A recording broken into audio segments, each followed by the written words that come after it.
द्रौपदी कहती है छोड़ दो, नकुल सहदेव कहते हैं छोड़ दो, भीमसेन कहते हैं कि छोड़ना नहीं है, भगवान कहते हैं छोड़ना भी है मारना भी है।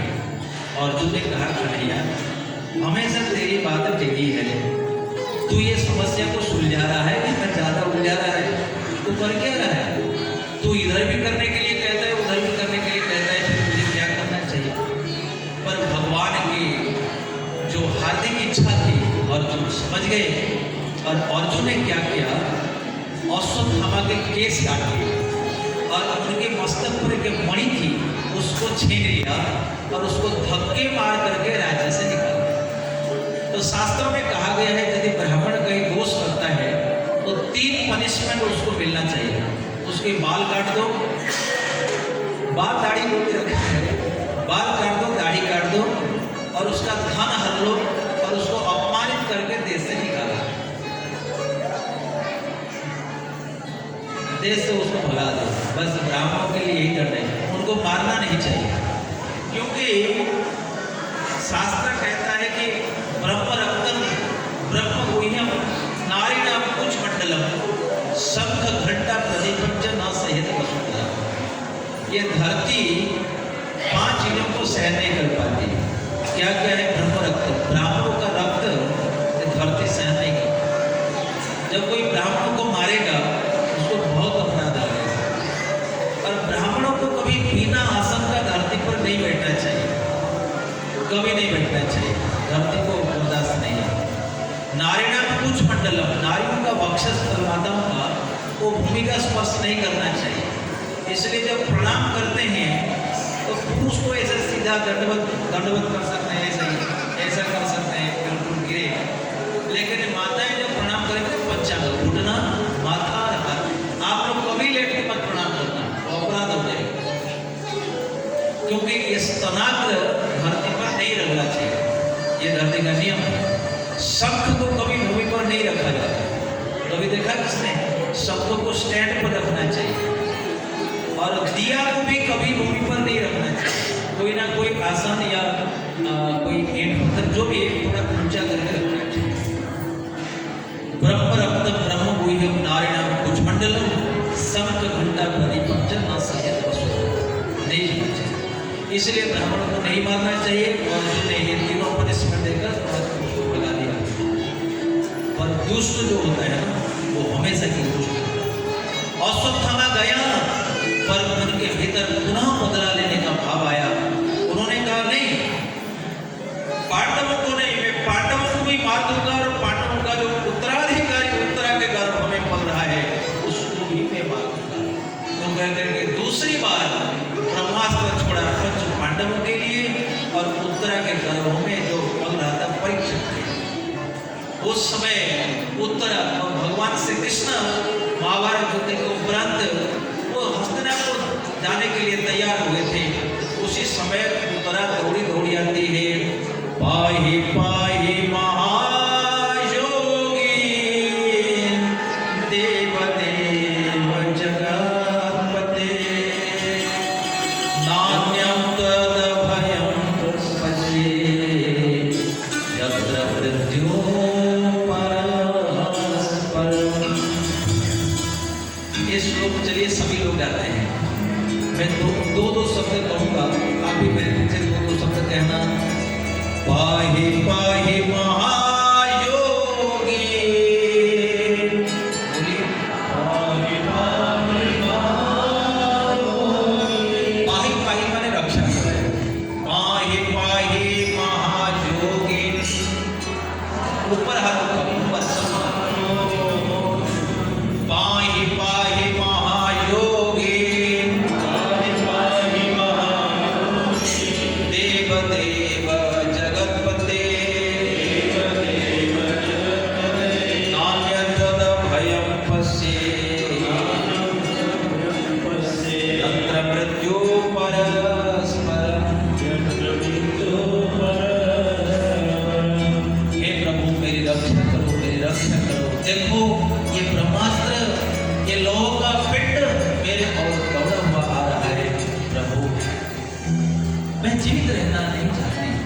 मेरा पति अभिमन्यु जा चुका है, ये शरीर पर मेरी ममता नहीं है, लेकिन मेरी कोख में, मेरा गर्भ में जो शिशु पल रहा है उसकी तो रक्षा होनी चाहिए।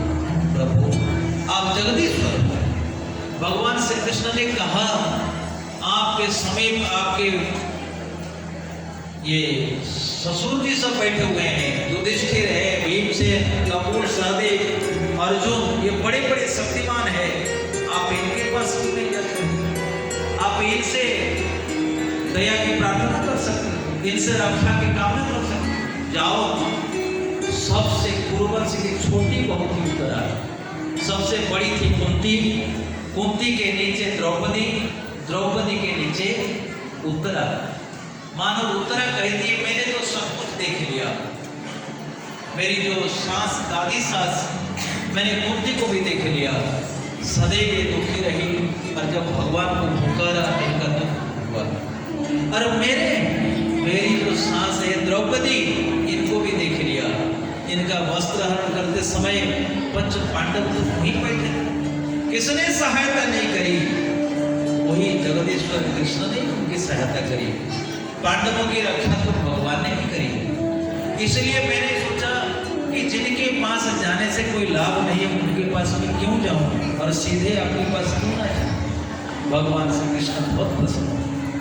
और उत्तरा कहती है, यत्र मृत्यु परस्परम। मित्रों, भागवत के शब्द बड़े अर्थबोधक है। यत्र मृत्यु परस्परम सुनने में आपको बहुत हल्का लगता है, लेकिन इसका अर्थ बड़ा गहरा है। यह संसार में प्रत्येक व्यक्ति जीवित है, कोई भी व्यक्ति जीवित है, जब दूसरा व्यक्ति उसके बदले मरता है। जब तक तुम्हारे लिए कोई मरेगा नहीं, तुम जीवित नहीं रहोगे। ये बड़ी अटपटी बात है ना, लेकिन ये बिल्कुल सही। उत्तरा कहती है, यत्र मृत्यु परस्परम। हे प्रभु, ये संसार में एक दूसरे के लिए मरण है। हर पल स्त्री के लिए पति मरता है, पति के लिए स्त्री मरती है, माँ के लिए बेटा मरता है, बेटे के लिए माँ मरती है। इसका क्या अर्थ है? इसको ऐसे जटिलता में नहीं लेना चाहिए। इसका गहरा अर्थ यही है, हमारा जीवन माने हमारी जो लाइफ है, हमारा जो समय है, उसको ही हमारा जीवन माना जाता है। जब तक कोई व्यक्ति दूसरे के लिए जीवन नहीं देगा, तो दूसरा व्यक्ति जीवित नहीं रहेगा। उदाहरण के रूप, घर में माताएं भोजन बनाती है, जो 2 घंटा भोजन बनाती है, वो 2 घंटा अपना जीवन देती कि नहीं देती? वो लाइफ देती कि नहीं देती? माताएं इसको समझा करो। जो आप चपाती बनाते हो, सब्जी बनाते हो, वो 2 घंटा 4 घंटा आपको जीवन देती है, और उसी के बदौलत तुम्हारे पति, पुत्र, ससुर जीवित है। और ये भी तुम्हारे लिए जीवन देते हैं, कहीं फैक्ट्री में जाते हैं, खेतों में जाते हैं, वो भी जीवन देते हैं। तो उनके जीवन के बदले तुम जीवित हो, तुम्हारे जिंदगी के बदले ये जीवित हो। कितना बड़ा विज्ञान भागवत है। उत्तरा ने कहा, प्रभु, ये संसार में एक दूसरे को मार करके ही कोई जीवित रह सकता है। साग पत्ती हम काट लेते हैं, तो साग पत्ती तो मरते हैं ना। यदि वो नहीं मरेंगे तो हम जीवित कैसे रहेंगे? केवल दुनिया में मरण ही मरना है, इसलिए संसार को कहते हैं मरते लोग। तो प्रभु, इस संसार में केवल आप ही जीव हो, बाकी सब मरण धर्म है, इसलिए मैं काय को किसके पास जाऊं? और उत्तरा भगवान के पास जाती है और भगवान से रक्षा की कामना करती है, रक्षा की भीख मांगती है। भगवान उनको आशीर्वाद देते हैं, और ब्रह्मास्त्र से रक्षा करने के लिए उत्तरा के गर्भ में भगवान भविष्य चक्र से, गदा के द्वारा भगवान ने उत्तरा के गर्भ की रक्षा करी। 9 महीने तक भगवान ने उनकी रक्षा करी, और 9वें महीने में जब परीक्षित महाराज जी का जन्म हुआ ना, तब भगवान की कृपा से जो मरा हुआ पुत्र परीक्षित जन्म हुआ था, तो भगवान के आशीर्वाद से परीक्षित का पुनर्जन्म होता है। ये सब काम हो गया। भगवान श्री कृष्ण द्वारका जाने के लिए इच्छा प्रकट की। महारानी कुंती ने स्तुति की, प्रभु, जब सुख का समय था आप तो हमारे साथ थे, नहीं जब दुख का समय था आप हमारे साथ थे, तो सुख का वक्त आया आप चलते बने। तो श्री कृष्ण ने पूछा, हुआ फिर क्या करना चाहिए? तो कुंती कहती है, नमः पद्मस्य पुरुषं त्वाद्यं ईश्वरं प्रकृते परम् अलक्ष्यं सर्वभूतानां अन्तर्बहिरवस्थितं नमः पंकजनाभाय नमो पंकजमालिने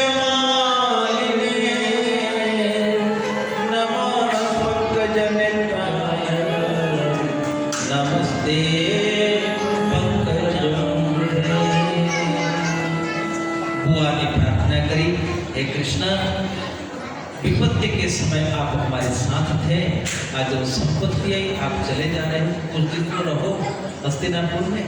ठाकुर जी ने कहा ठीक है बुआ जी, हस्तिनापुर जाने का प्रोग्राम कैंसिल, अब रहेंगे। युधिष्ठिर महाराज जी को बड़ा शौक हुआ। युधिष्ठिर महाराज सोचते हैं कि जो मैंने युद्ध किया अपने स्वार्थ के लिए ही किया, वरना दुर्योधन तो बड़ा राज्य शासन कर रहा था। दुख के कारण युधिष्ठिर महाराज जी बड़े पीड़ित हो रहे थे। भगवान कृष्ण ने समझाया, नहीं समझे। भीष्म पड़े थे 57 दिनों तक उस रणभूमि में सरसैया पर लेटे थे। भगवान श्री कृष्ण की प्रेरणा से युधिष्ठिर महाराज भीष्म जी से उपदेश लेने के लिए रणभूमि में गए। व्यास, धौम्य, पाराशर, सुखदेव गोस्वामी सब भीष्म के पास गए। भीष्म देव ने युधिष्ठिर महाराज जी को उपदेश दिया और भगवान श्री कृष्ण को देख करके नमस्कार किया, मन ही मन नमस्कार किया। बोले केशव तू बड़ा नटखट है रे। श्री कृष्ण मन मन मुस्कुरा रहे थे। भीष्म जी ने कहा, प्रभु एक चीज मुझे हमेशा भ्रमित कर रही है। बोले क्या है? बोले जहां युधिष्ठिर धर्मराज हैं, जहां गदाधारी भीम, जहां गांडीवधारी अर्जुन, सहदेव विश्ववक्ता, खड्गधारी नकुल, याज्ञसेनी द्रौपदी जो आपकी सखी हैं, और आप जिनके मंत्री हो, मेरे भाई हो, आप साक्षात भगवान श्री हरि। पर इतना होते हुए भी पांडवों को इतना दुख झेलना पड़ा, इससे मेरा चित्त भ्रमित हो रहा है। तो विपद कृष्णं तत्प्रभावज्ञं आसीनं जगदीश्वरं हृदिस्थं पूजयामास मायोपातमेग्रहं यत्र धर्मसुतो राजा गदापाणिमुखोदरः कृष्णोस्त्रे काण्डिवं चापं श्रुतकृष्ण ततो ये कैसी लीला है कृष्णा। तब भीष्मदेव ने कहा, ये संसार में भगवान श्री कृष्ण की लीला को कोई समझ नहीं पाया। न यस्य कश्चित् राजन् पुमान् वेद विधिस्ताम् यद्विजिज्ञासया युक्तां गुह्यन्ते कवयोऽपि। वो प्रभु कब क्या करेगा किसी को पता नहीं है। प्रभु अंतिम समय आप दर्शन देने आए हो, जरूर दर्शन देना। श्री कृष्ण ने कहा कब तक? श्री भीष्म जी कहते हैं, सदैव देवो भगवान प्रतीक्षता कलेवरं यावदेनं विनोम्यां सदैव देवो भगवान प्रतीक्षता।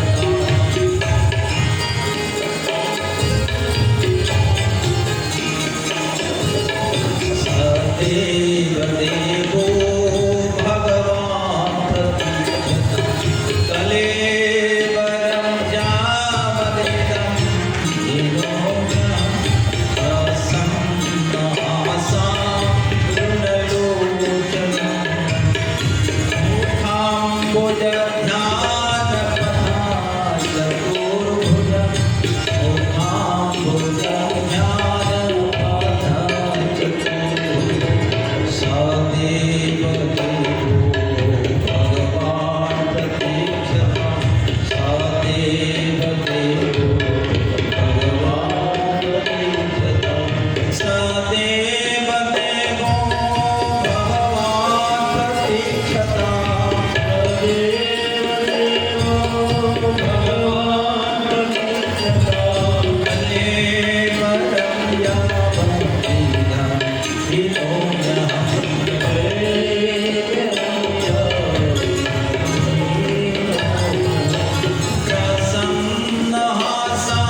जब तक हम प्राण त्याग नहीं करेंगे तब तक आप खड़े रहना। देखिए भक्त का क्या भाव, 57 दिन हो गए, 57 डेज उस रणभूमि में, उस सरसैया पर गंगा पुत्र भीष्म लेटा हो। मित्रों, माताओं,